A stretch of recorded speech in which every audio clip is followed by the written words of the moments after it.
અભય થઈને નિષ્પક્ષતાથી નિરપેક્ષ રીતે વાસ્તવિકતાનો અરીસો રૂપી સચોટ માહિતી લાવતો સત્યની સાથે અભય ટાઈમ્સ। સુરતની ડુમ્મસ પોલીસે સાયલન્ટ ઝોન અને સેટેલાઇટ બંગલોઝમાંથી કિંમતી વસ્તુઓની ચોરી કરનાર 3 રીઢાઓને ઝડપી પાડી લાખોની મત્તા કબજે કરી હતી।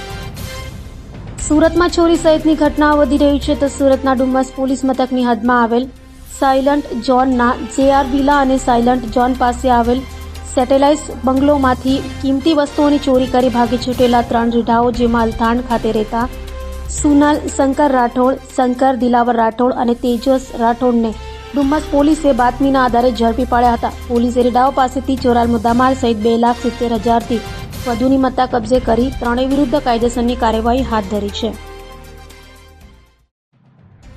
ગત તારીખ 22/7/2024ના રોજ સેટેલાઇટ બંગલો સાયલન્ટ ઝોન ડુમસ ખાતે રાત્રિના સમયે 4 અજાણ્યા ઈસમોએ બંગલાની પાછળની ગ્રીલ તોડી ગેરકાયદેસર ગૃહ પ્રવેશ કરીને તાંબા પિત્તળની વિવિધ એન્ટિક કલાકૃતિઓ તેમજ DSLR કેમેરા અને લેન્સ એમ મળીને કુલ્લે આશરે 2,15,000ની મત્તાની ચોરી કરેલ હતી।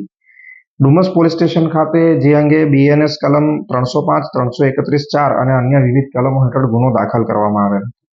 આ ઉપરાંત આવા જ અન્ય એક બનાવમાં જે ગઈ તારીખ 18/7/2024ના રોજ સાયલન્ટ ઝોન પ્લોટ નંબર 195-96 ખાતે બનેલ હતો, જેમાં અજાણ્યા ઈસમોએ ઘરફોડ કરીને સેમ એમોથી ગ્રીલ તોડી ઘરફોડ કરીને આશરે 55,000ની કિંમતની મત્તાની ચોરી કરેલ હતી।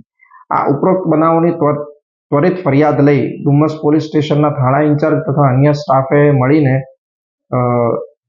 બાતમીદારોના તંત્ર તેમજ ટેકનિકલ સર્વેલન્સનો ઉપયોગ કરી ગણતરીના કલાકોમાં આ 4 ઈસમોની ગેંગને ઝડપી પાડેલ છે તથા તમામ મુદ્દામાલ કબજે લીધેલ છે।